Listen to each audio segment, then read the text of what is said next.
Hey everyone, in this third and final PowerPoint about the Reagan administration, I'm going to talk about Ronald Reagan's foreign policy and then just a few final observations about Reagan's legacy as president. So let's get started.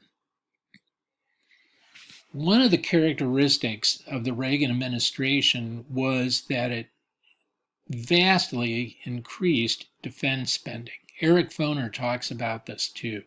They note here on the slide, this was the highest spending in peacetime for an American military budget in our nation's history. First budget Reagan submitted in 1981 as president called for $220 billion in military spending. To give you some idea of how much that is, that was more, even in dollars in the 1980s, it was more money than the next 100 nations of the world combined spent on their defense. Some Americans supported it, others saw it as incredibly wasteful. It was a controversial issue at the time. This, as I note on this slide, is the main reason that even though Reagan always talked about trying to establish a balanced budget, he never did. In fact, Reagan would leave office after 2 terms with the greatest federal deficit in American history to that point, over $2.5 trillion. This would be surpassed later by the deficit that George W. Bush racked up. But Reagan's can be easily explained. It's a combination of tax cuts, the Reagan tax cuts, which were very popular, but also meant the government was taking in less money. And then you increase defense spending to the highest levels in peacetime in American history. And the predictable result is a deficit, which is exactly what Reagan created. And this is one of his legacies as president. 2 American presidents since World War II have left office with a federal budget surplus, those being Dwight Eisenhower and the other Bill Clinton, whom we'll talk about later. But the deficit is one aspect of Reagan's legacy. Ronald Reagan didn't have really any experience in foreign policy when he became president. Remember that politically he had been a governor of California, and that was it. He hadn't traveled widely outside the United States, and frankly, he was somewhat naive about many aspects of the world. One situation that Reagan inherited was the fact that the American relationship with the Soviet Union had declined after Nixon left the presidency. Remember, we talked about Nixon initiating policy of détente, improving relations with the Soviet Union, but the relationship had soured during the succeeding presidencies of Gerald Ford and Jimmy Carter. Reagan detested communism, and he felt that his predecessors, particularly Jimmy Carter, hadn't been hardline enough with the Soviets, and so during Reagan's first term in office as president, the American-Soviet relationship was tense and poor overall. And the Soviets on their side had a series of older leaders who came to power in the early 80s, each of whom died in office. I think there were 3 different guys.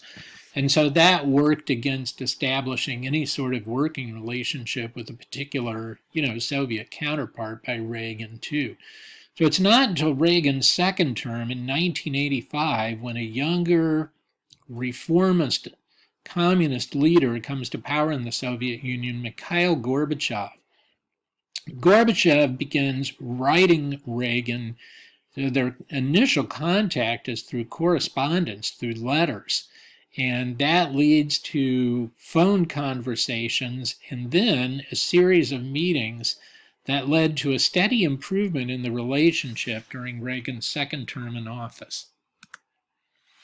In fact, in 1986, at their summit meeting in Iceland, Gorbachev and Reagan actually discussed the idea of eliminating their nation's respective nuclear arsenals completely. They were in a series of talks about arms control, arms reduction. Gorbachev stunned the American delegation by submitting a proposal that both countries completely eliminate their nuclear arsenals. And the American delegation was shocked when Reagan responded enthusiastically to this and said, "That's a great idea. I've always wanted to do that."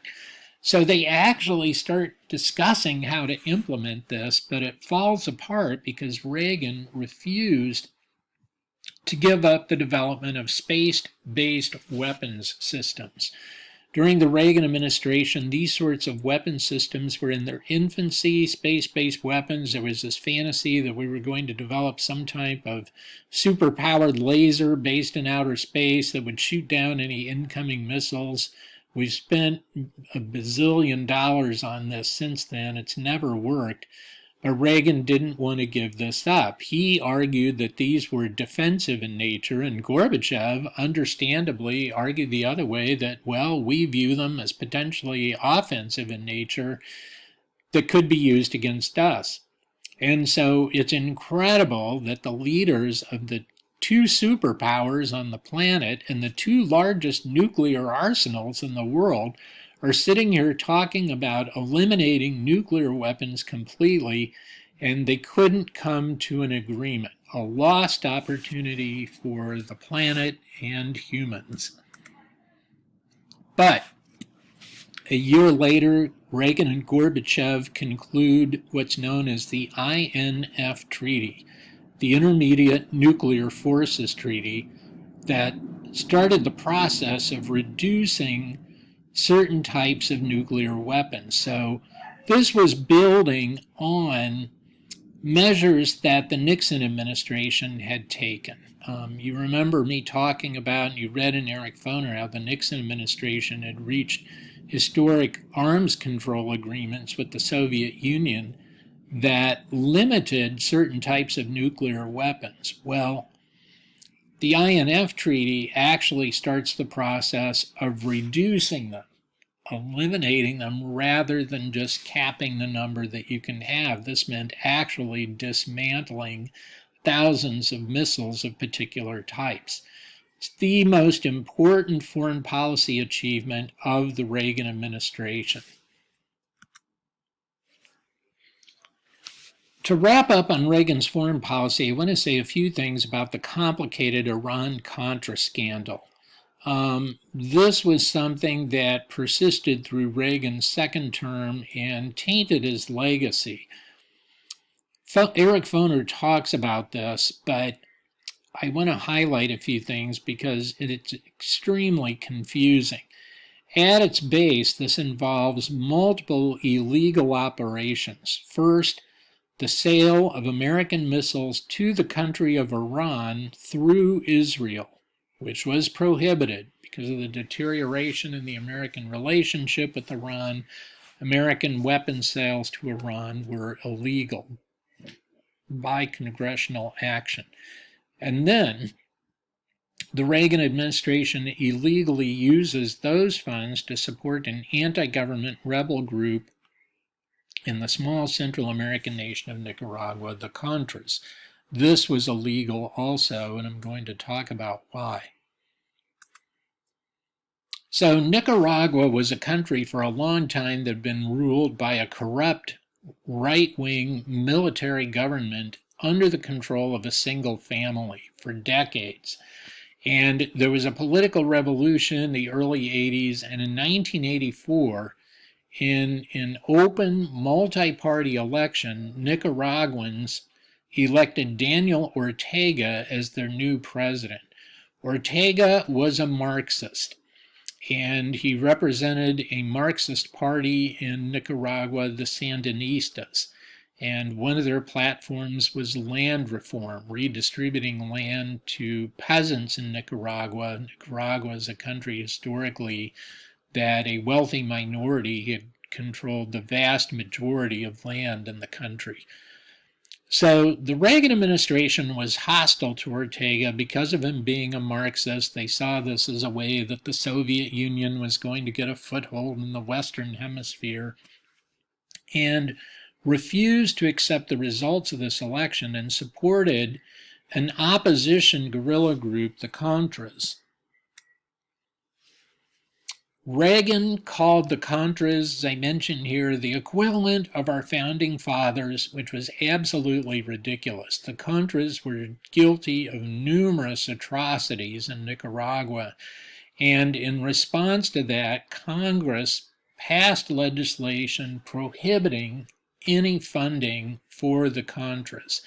And so members of the Reagan administration began trying to figure out a way to get around this congressional law that prohibited any American money going to the Contras. And the concept they come up with is selling missiles through Israel to Iran. And this was done as a way to kind of conceal what the ultimate destination of the missiles were, and then using that money to divert it to the Contras. So both of these are illegal actions. Reagan was not involved in the planning of this, but he read numerous memos and initialed numerous memos connected with it, indicating his approval. So eventually, what's going on breaks first in a foreign newspaper and becomes picked up in the American media. Ultimately, Reagan himself is subpoenaed to testify before a Senate investigatory committee where he gave very confused, sometimes contradictory responses to questions from committee members. And there's divided opinion among historians in my field over whether this was a great acting performance by Reagan or if he was already suffering signs of the dementia that would eventually take his life. I don't think it was an acting performance by Reagan. It's not really definitely clear that he was already being affected by memory loss, although it's certainly possible. But I think part of it reflects the fact that Reagan himself was inattentive as president to a lot of things. He paid attention to a lot of the ceremonial aspects of the presidency, and he paid attention to defense spending, issues like cutting taxes. A lot of other elements of his presidency Reagan wasn't terribly engaged with. He tended to delegate quite a bit of authority in his administration, which can be an effective form of leadership if you pay attention to what the people are doing that you've delegated the authority to, which Reagan tended not to do. So it's fascinating that even though we have plenty of documents showing Reagan was fully knowledgeable of this, although as I say, he wasn't involved in the planning of it, he's really escaped any responsibility for it. He gave a speech finally late in his presidency in '87 where he, to a degree, took responsibility but still insisted he didn't know anything about it. And public interest in this was hard to sustain, which I think is another part of the reason that Reagan has got off largely unassociated with it. It was such a complex scandal that the investigation took years and didn't wrap up until the early 90s when Bill Clinton was president. So how do we summarize Reagan? Eric Foner does some of this. I agree with some things he says. First, the economy definitely improved during Reagan's presidency. But the fact that it did helped conceal that this combination of tax cuts and increased military spending led, as I mentioned a few slides ago, to the greatest deficit in American history to that point. But many Americans really felt that Reagan had brought a renewed sense of energy, a renewed confidence to the United States. Many people felt that they connected with him on a personal level. A lot of Reagan supporters today argue that Reagan won the Cold War. And one of the positive aspects of increased military spending by the United States is it is one of the things that contributed to the collapse of the Soviet Union after Reagan left office, because the Soviets simply couldn't keep up with this level of spending. But that and the INF Treaty, which I singled out as Reagan's main foreign policy achievements, would have been impossible without the presence of Mikhail Gorbachev. He's critically important to achieving those goals.